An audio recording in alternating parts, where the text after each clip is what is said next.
윤석열 정부 외교 안보라인 실세로 꼽히는 김태효 전 국가안보실 1차장이 내란 주요 임무 종사 등의 혐의로 구속됐습니다. 12.3 내란 당시 계엄 정당화 메시지를 우방국에 전파한 혐의인데요. 법원은 증거인멸 우려가 있다고 판단했습니다. 장슬기 기자가 전해드립니다. 2차 종합특검팀이 내란 중요 임무 종사 혐의 등을 받고 있는 김태효 전 국가안보실 1차장의 신병을 확보했습니다. 서울중앙지방법원은 어제 저녁 김 전 차장이 증거인멸에 염려가 있다며 종합특검이 청구한 구속영장을 발부했습니다. 앞서 구속영장 실질심사를 받기 위해 법원에 출석한 김 전 차장은 취재진의 질문에 답변을 피했습니다. 다음 기회에 되면 말씀드리겠습니다. 수고하십시오. 특검팀은 윤 전 대통령의 지시로 김 전 차장이 외무공무원을 통해 6차례에 걸쳐 계엄의 정당성을 설명하는 메시지를 전파한 것으로 보고 있습니다. 계엄 선포 약 30분 뒤 미국의 계엄은 자유민주주의 수호를 위한 것이라는 단문 메시지를 전파하라는 윤 전 대통령 지시를 시작으로 계엄 해제 이후에도 미국과 영국, 유럽연합 등 우방국에 비상계엄은 헌법 테두리 내에서의 정치적 시위라는 취지의 메시지를 전파하라는 지시를 수행했다는 겁니다. 대법원에서 그러니까 비상계엄 관련해서 그 정부 입장문을 발표한 것이 잘못된 것이다라고 확정되었기 때문에 이 김태효의 행위에 대해서도 중요한 것은 국정원의 이 블랙리스트가 김태효와 연결된 정황이 처음 확인이 됐다는 겁니다. 김태효를 여태까지도 한 번도 구속을 못했는데 내란 특검에서도 그렇고 해병대 특검에서도 그렇고 모든 사건에 김태효가 다 연결은 돼 있는 것 같습니다. 근데 왜 유독 김태효만 이걸 못하냐? 근데 두 가지가 있겠죠. 김태효와 그러니까 김태효를 잡으려고 하면은 무인기 관련해서 더 깊숙이 수사를 했어야 되고, 그리고 지금 이번에 발견된 국정원 안보위의 세력 리스트 이거 관련해서도 해야 된다라는 겁니다. 일단은 네. 지금 뭐 여러 가지 재판들이 속속 진행이 되면서 정리가 되고 있죠. 되고 있는 것 같은데 이 정리 과정에서 좀 예를 들면 홍장원 차장이나 뭐 조성현 대령 그리고 뭐 다른 분들 오늘 아침에 뉴스공장 보신 분들 아시겠지만 노상원 폭탄조끼 제보자 김현석 씨 문제도 그렇고 여러 가지 지금 이상한 일들이 벌어지고 있다는 겁니다. 일단 이 특검이 의심하고 있는 홍장원의 8개 혐의가 이렇게 지금 보시면 쭉 나와요. 도대체 뭘로 수사받는 거야 했는데 의심하고 있는 혐의는 굉장히 많습니다. 8개예요. 8개인데 제가 봤을 때 여기서 가장 특이한 게 나머지는 사실은 뭐 을지 연습, 뭐 방첩사 컨택트 뭐 이런 것들은 사실 크게 의미가 없어 보이거든요. 의미가 없어 보이는데 제가 개인적으로 생각하기에는 이 주한 CIA 등의 계엄 정당성을 뭐 설명하라는 지시를 했다. 이것도 이제 아닌 걸로. 이거는 왜 아니냐면 담당 국장이 조태용한테 직접 지시를 받았고 CIA 만나기 전에 홍장원 차장이 자기 직속 상관이니까 잠깐 이렇게 하겠다고 얘기는 했는데 듣는 둥 마는 둥 했다. 이런 진술이 특검에서 있었더라고요. 이것도 안 될 것 같고 무슨 가짜뉴스 허위정보 모니터링 지시를 했다. 이것도 아닌 것 같아요. 지금 여기에 나온 것들은 글쎄요. 입증이 안 됩니다. 입증이. 그러니까 주요 증언만 있지 지금 물증이 없는 것 같고 제가 가장 주목했던 것은 이겁니다. 가장 주목했던 게 글자가 써지네. 네.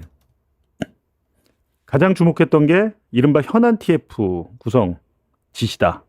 이게 아까 말씀드린 안보위의 세력, 안보위의 세력을 국정원, 홍 차장은 1차장인데 2차장 산하에서 했었다. 그런데 이게 되게 큰 문제가 될 것 같아요. 제가 볼 때는 이거에 대해서 지금 국정원이 제대로 파악을 못한 것 같습니다.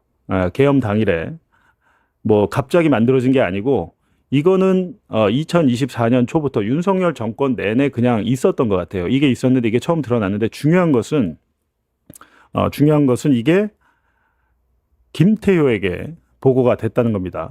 저는 이거를 반국가 세력 블랙리스트라고 얘기를 했는데 오혁진 기자가 지금 기사를 썼어요. 오혁진 기자가 기사를 썼는데 보시면 저는 반국가 세력 블랙리스트라고 제가 이름을 붙였습니다. 안보위의 세력 이렇게 하면 뭔가 국정원이 정당한 일을 한 것 같잖아요. 근데 제가 볼 때는 전혀 정당한 일을 한 것 같지가 않다. 그냥 사찰 리스트를 만들었다. 라는 거고요. 근데 그러면 어떻게 됐냐라고 보면 현안 TF라는 곳에서 작성을 해가지고 국정원 2차장 산하 블랙리스트 작성해서 김태효에게 최종 보고가 됐다. 이게 지금 특검에서 잡은 정황이에요. 정황. 근데 이게 사실이면 굉장히 큰 문제가 될 것이다. 라는 얘기입니다. 지금 여기 보면 적어도 기간이 2023년 11월이에요. 언제입니까? 이게 딱 시기가 일치하잖아요.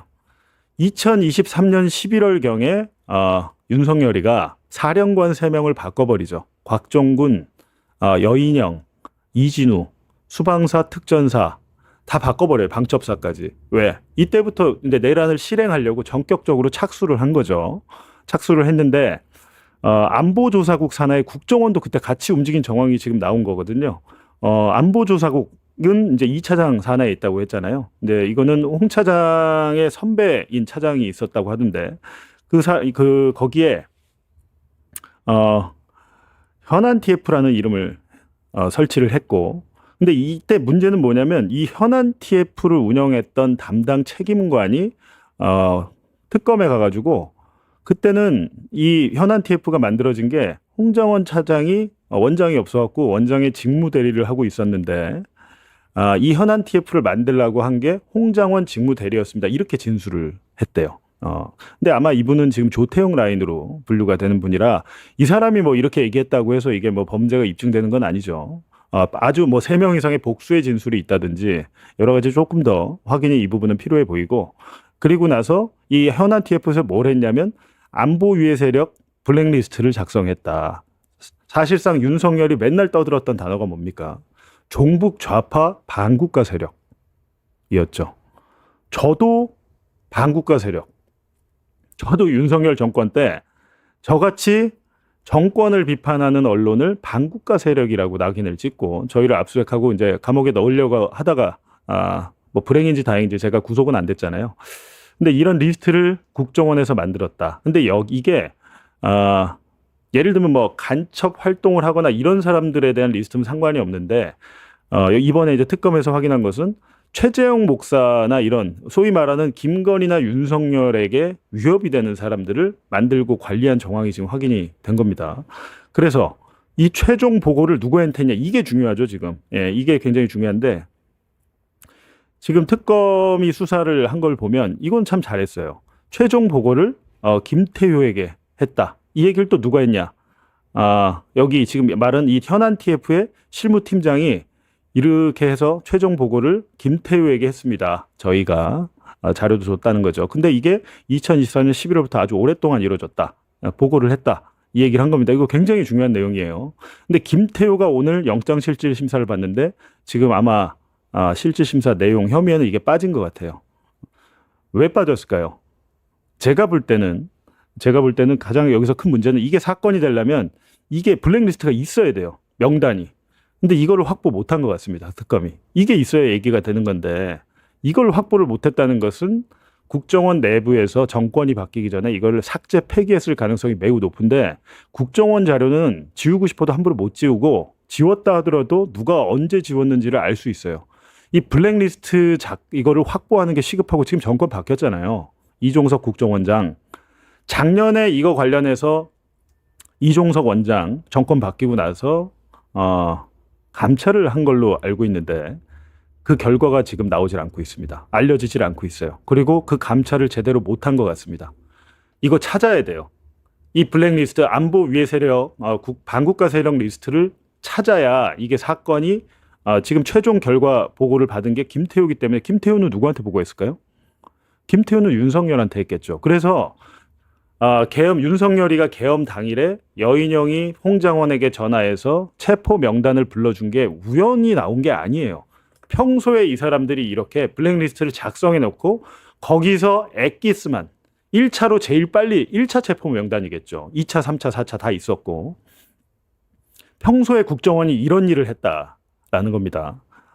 이거 되게 심각한 일인데 우리는 다 국정원에서 이제 민간인 사찰 못해 이런 줄 알았는데 윤석열과 김건희를 위해서 국정원은 이런 일을 하고 있었다라는 정황이 이번에 확인이 된 겁니다. 그래가지고 블랙리스트 포함. 근데 이분들 보세요. 최재형 목사나 김민웅 대표, 촛불행동 대표, 양경수 위원장, 민주노총 위원장 이분들이 간첩입니까? 그리고 대진연이라고 아시죠? 대진연, 대학생 진보연합. 지금 올림픽공원에 가면은 학생들, 젊은 사람들한테 그런다는 거 아닙니까? 이 부정선거 세력들이 너 대진연 아니야? 너 간첩으로 들어온 거 아니야? 이렇게 얘기한다는 거잖아요. 국정원에서 왜 여기를 조사하고 관리를 했던 건지 반드시 여기서 민간인 사찰 이 부분, 이거는 내란 종식과 별개로 지금 내란과 김태효와 또 연결이 돼 있잖아요. 이 부분은 반드시 좀 확인을 해봐야겠다라는 게 저희 생각입니다. 그렇게 말씀드렸고요. 오늘 김태효가 만약 구속이 안 되면 이제 어려워요. 예, 수사를 더 지속하기가 사실상 어렵다라는 거. 저는 그렇게 생각이 들더라고요. 지금 특검팀에서 윤석열 안보실세 김태효 전 1차장에 대해서 압수수색에 돌입했다라는 소식 들어와 있고요. 아시는 것처럼 골드버그 대사한테 반국가 세력 척결해야 된다라는 전화를 직접 돌린 의혹을 받고 있습니다.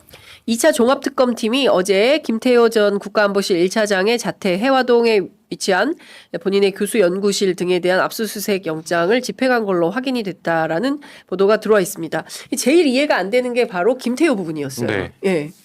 김태효 예. 무인기 관련해가지고도 많은 역할을 했죠. 네. 김태효 1차장이 무인기 관련해서도 많은 의혹이 있습니까? 직접 보고를 받았습니다. 네. 정보사 출신 HID 요원한테 직접 보고를 많이 받았습니다. 언제부터요? 2024년 초부터 알고 있습니다. 2024년 초부터 이제 그때부터 무인기 작전을 준비했다고 보시면 돼요. 그러니까 북한으로 무인기를 네네. 보낼 작전을 네네. 준비하고 있었고 그러면 헤드쿼터가 김태효였습니까? 안보실에? 그러니까 이게 공작은 네. 때, 장소, 시기가 제일 중요하거든요. 그러니까 어떨 때 이 공작을 실행해야 어느 장소에 그 사람들을 보내거나 무언가를 보내고 누구를 타깃으로 설정해서 가장 큰 혼란을 야기할 수 있는가를 정할 수가 있어요. 근데 모든 정보기관의 이런 공작은 대외적인 여건이 좀 맞아야 되거든요. 네. 근데 이런 중국 쪽이나 이런 대외적인 여건을 가장 잘 판단하고 파악하는 사람이 김태호입니다. 그럼 정보사 출신이든 국정원 출신이든 어떤 이런 공작에 대한 전문성이 있는 사람들한테 보고서를 받고 나서 이건 이때 했으면 좋겠다라고 판단을 해서 대통령한테 보고할 수 있는 사람은 김태호밖에 없죠. 그래서 실제로 정보사 출신 HID 요원한테 그 안보실 2차장 산하 정보현안 대응팀이라고 있잖아요. 네네. 그분에게 여러 차례 이렇게 보고를 받은 적이 있고 그 중에는 평양작전도 껴있는 걸로 저는 알고 있습니다. 김태효 1차장이 평양에 그 무인기 보내는 작전에도 포함이 보고를 받았다. 그래서 지금 압수수색 영장에는 내란 중요 임무 종사 혐의가 적혀 있다라고 합니다. 계엄 직후에 골드버그 대사하고 통화하면서 이번 계엄은 불가피했다라고 주장하면서 반국가 세력 반드시 척결해야 된다. 그러니까 평범한 시민들, 박형광 기자나 오혁진 기자나 저 같은 사람들이 반국가 단체 수준에 준하는 건가라는 생각까지 들기도 하는데 너무 이게 허망하고 황당무계한 소리를 하고 있어서 이 사건에 대해서도 어떻게 수사가 진행되는지 저희가 들어오는 대로 추가로 또 설명해 드리도록 하겠습니다. 골드버그는 저 얘기 들으면서 얼마나 황당했을까요? 전 그런 생각이 드네요. 그러니까요. 골드버그 대사가 제일 황당했을 것 같아요. 대사한테는 그래도 뭔가 내심을 전달하면서 네. 이만저만 하니까 너는 이해해라. 네. 이런 정도 얘기를 하든지. 네. 그게 좋은 행위든 나쁜 행위든 네네. 그것과 떠나서 그걸 예. 별개로. 예. 근데 골드버그 대사한테도 반국가 세력을 척결하기 위해서 우리가 계엄을 했다라고 말하는 게 이게 상식적인가 싶네요, 진짜. 그렇군요. 왜 안 나오나 했다. 김태효는 진작 수사했어야 했네요. 선희님께서 의견 달아주셨습니다. 진짜 왜 이제야 나오나 그 이름 김태효. 그쵸. 예, 이 생각이 드는 겁니다. 그러니까 1차 특검팀에서 반드시 수사를 했어야 됐던 중요한 핵심 포인트 중에 한 대목이었는데 네, 안 됐어요. 그렇죠. 이 조사가 안 됐던 것에 대해서 많은 분들이 이상하다 했는데 역시 2차 특검팀에서 수사를 시작했다라는 말씀을 좀 드리겠습니다. 김태효 김태효. 이것까지 다 연결되는데 계속 빠져나가고 네. 내란도 지금 청산이 안 되는데 이쪽에는 지금 접근조차도 못 하는데 네. 이 무인기 사건이 네. 단초를 제공할 수 있어요. 지금 말씀하신 무인기 사건은 윤석열 일반 이적지 물론 이제 연결이 좀 돼 있습니다. 있죠. 그런데 그때 그 무인기 말고 정권 바뀌고 나서 그렇죠. 예, 민간인들이 보냈다는 그 무인기를 얘기하고 예. 있는데 그 배후에 봤더니 정보사도 들어가 있고 김태호 이야기도 나오고 지금 복잡합니다. 그다음에 항명죄도 예. 들어가 있습니다. 문상 그쪽도 들어가 있습니다. 지금 문상 뭐죠? 저 문상 누구요? 그 얼마 문상호? 문상호까지 연결되어 있습니다. 문상호. 제가 그쪽에 합리적 의심을 하여튼 다 지금 복잡한데 네. 우리 의원실에서 이거를 다 그림으로 표시해서 가능한 쉽게 설명드리도록 좋습니다. 하겠습니다. 그러면 그 얘기에 앞서서 네. 오늘 이 문제에 대해서 이재명 대통령이 맞습니다. 이거는 정말 심각한 문제라고 국무회의에서 또 한 번 짚었습니다. 그 영상을 같이 보고 오겠습니다. 민간인들이 북측에 무인기를 보내가지고 무슨 정보 수집 활동을 한다고 하는 거는 어째 이런 민간인들이 이런 상상을 할 수 있는지 의심스럽습니다. 물론 수사를 계속 해봐야 되겠지만 거기에 뭐 국가기관이 연관되어 있다는 설도 있어요. 네. 개인이 지멋대로 상대 국가한테 전쟁 개시 행위를 하면 처벌하는 그런 법조문이 있어요. 북한 지역의 총쏜 거하고 똑같잖아요. 또 한 가지 놀라운 사실은 지금 이런 최첨단 과학기술 또는 국방 역량이 발전한 상태에서도 무인기가 몇 번씩 왔다 갔다 넘어가는 걸 체크를 못합니까? 예. 저기에다가 국방부하고 정보사가 생각보다 안 움직이는 것도 지금 대통령이 저기 화나게 한 겁니다. 지금 이 정부에서 이 정부에서도 별로 이 부분에 대해서 그 확실하게 협조를 안 한다는 느낌을 받고 그 얘기를 제가 듣고 있습니다. 네. 4번 한번 띄워주세요. 이게 문제야. 예.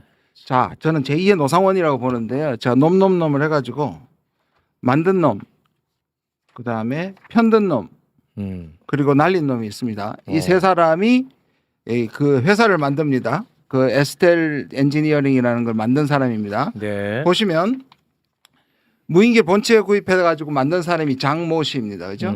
그 다음에 이게 날린 놈은 오모 씨입니다. 네. 이 두 사람은 대학교 선후배사예요. 이건 다 알려진 사실이고요. 네. 보도까지 됐습니다. 편든 놈은 이거는 무인기를 날려야 되는 것은 당연한 자유라고 옆에서 편든 놈입니다. 이 세 사람이 그 에스텔 엔지니어링에 같이 있고요.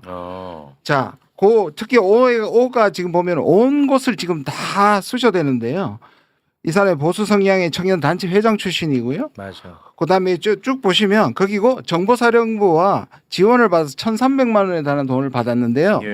이거는 세 발의 피다. 제가 확인한 거 지금 처음 말씀드리는데 지난번 작년에 국감에서 제가 했던 자료 통일부를 막 다그쳤을 때 보조금을 줬던 수상한 단체 이 단체가 포함되어 있어요. 제가 오늘 아침에 발견했는데 보시면 뭐라고요? 방금 제가 잘 못 들었습니다. 예, 7번 보면서 말씀드릴게요. 네. 윤 정부 때 통일부 보조금을 수령했던 이상한 단체들을 나열하고 제가 이 단체들 뭐냐? 윤석열 정부 때 통일부로부터 보조금을 받은 미상의 단체들이 있다. 그 중에 하나를 보니까 깜짝 놀랐습니다. 저희도 다시 보니까 여기에 보십시오. 확대해 놓은 거 한번 보십시오. 에스텔 엔지니어링. 여기에 들어가 있었어요. 네. 이걸 지금 오늘 아침에 본 겁니다. 제가 문제 삼았던 단체. 이 엄청난 발견이네. 엄청난 발견이에요. 그러니까 지금 그러니까 다 연결돼 있을 가능성이 굉장히 높은 다 거야. 연결됩니다. 맞습니다. 그 다음에 두 번째 보시면 놈 뒤에 또 다른 놈이 또 있습니다. 자 보시면 놈 뒤에 또 다른 놈 시킨 놈이 있습니다. 시킨 놈.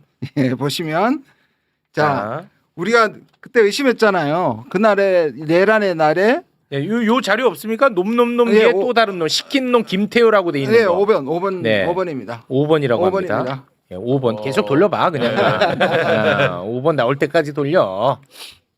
왜 없죠? 이거 계속 돌려 이거는 뭐. 김태호 나온 거. 김태호. 놈 뒤에 또 다른 놈. 시킨 놈 김태호 사진 있는 것 있죠? 예. 9번이네. 요거 9번인데. 이거 참, 그 의원님도 참 김태호 감쌉니까? 차례 들어보는데 섞어놓고 뭐. 예, 알겠습니다. 근데 자, 이 사람이 뒷배일 가능성이 매우 많은 게 지금 이게 헷갈리는 이유가 신문사들도 제가 다 보니까 헷갈리는 게 여기 등장하는 오 씨가 3명입니다. 그래요? 네. 그래 보면 그 중에 사실 이거를 보도했던 1호 시사 기자도 해필 오십니다. 그래서 오 씨가 등장하는 게 4명인데요. 오혁진이. 예.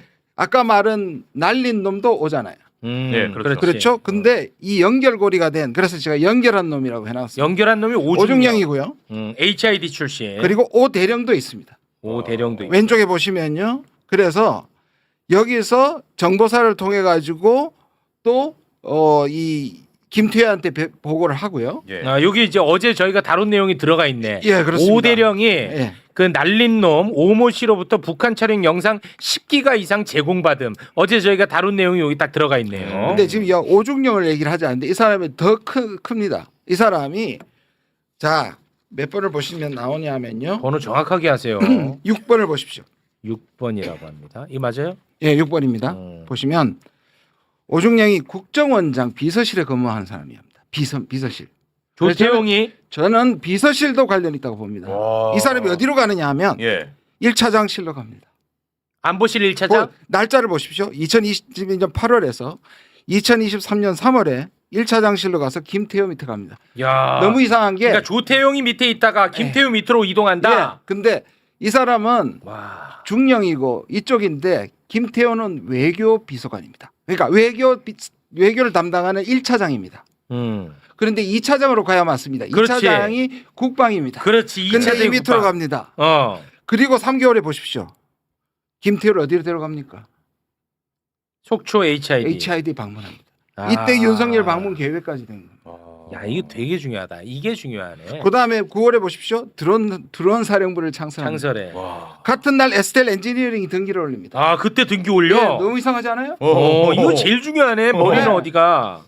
그리고 2024년에 여기 인터넷 언론사 2개, NK 모니터링하고 글로벌 인사이트 2곳을 정보사에서 중령한테 돈을 받아가지고 설립합니다. 아, 정보사에서 지원금 받은 건 확인됐어요? 예, 그건 1,300만 원. 아, 그건 확인이 됐고. 아, 근데 인터넷 언론사에 그때 이제 이 돈을 써가지고 등록한 거예요? 그렇죠. 돈 받아서? 돈 받았어. 정보사 돈 받아가지고 네. 허위 언론, 유령 언론사를 만들어서 여기서 아까 편든 놈도 칼럼을 쓴 겁니다. 김태효 전 안보실 1차장 관련 뉴스가 나왔는데 너무 웃겨가지고요. 계속해서 어떤 수사 선상에서 빠져나와 있었던 사람. 그리고 12월 3일 우리가 흔히 말하는 알리바이가 있는 두 사람 중에 한 명. 그날 정확하게 알리바이가 있는 게 김건희, 김태효 딱 두 명이었거든요. 그래서 계속 빠져다니고 있었는데 지금 언제부턴가 이제 소환도 되고 조사도 받는다는 뉴스가 나왔었잖아요. 근데 조사받으러 가서 그런 얘기를 했다는 거예요. 윤석열이 미친 줄 알았다. 제대로 파악했네. 이거는 본인의 혐의를 인정하지 않기 위해서 지금 말을 하고 있는 것 아닌가라는 생각이 드는데, 자, 변호사가 이건 설명을 좀 해주세요. 왜 이런 식으로 나오는 걸까요?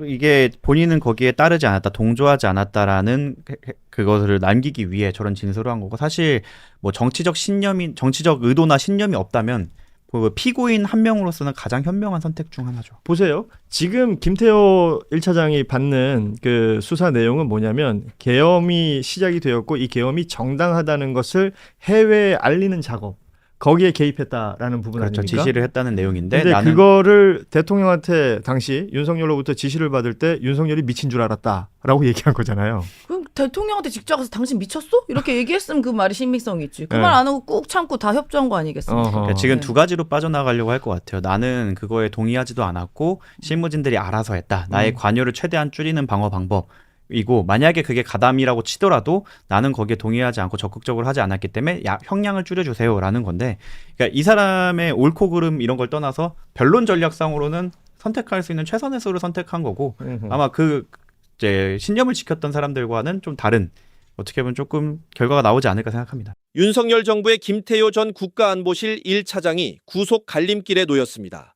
권창영 종합특검은 내란 중요 임무 종사 혐의로 구속영장을 청구했고, 서울지방법원에서 12일 오전 구속 전 피의자 신문이 진행됐습니다. 김 전 차장은 비상계엄 선포 직후 계엄을 정당화하는 메시지를 미국 등 주요 우방국에 전달했다는 혐의를 받습니다. 계엄은 자유민주주의 수호를 위한 것, 헌법 테두리 내에서의 정치적 시위라는 취지의 메시지를 보냈다는 것입니다. 특검은 대법원이 정부 입장문 발표를 유죄로 판단한 만큼 김 전 차장의 위법성도 인정될 것으로 보고 있습니다. 성북갑의 김영배입니다. 외교부 장관님,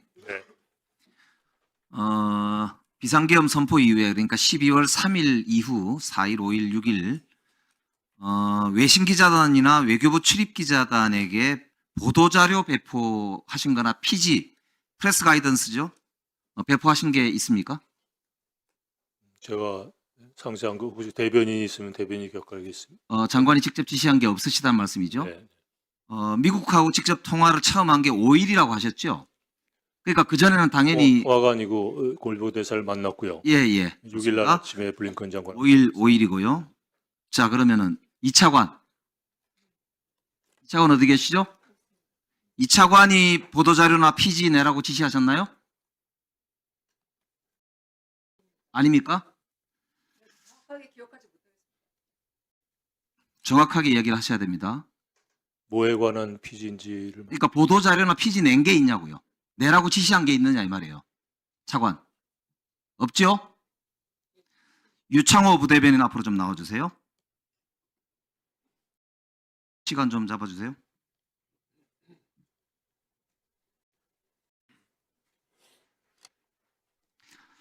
예, 유창호 외교부 부대변인 맞으시죠? 맞습니다. 예.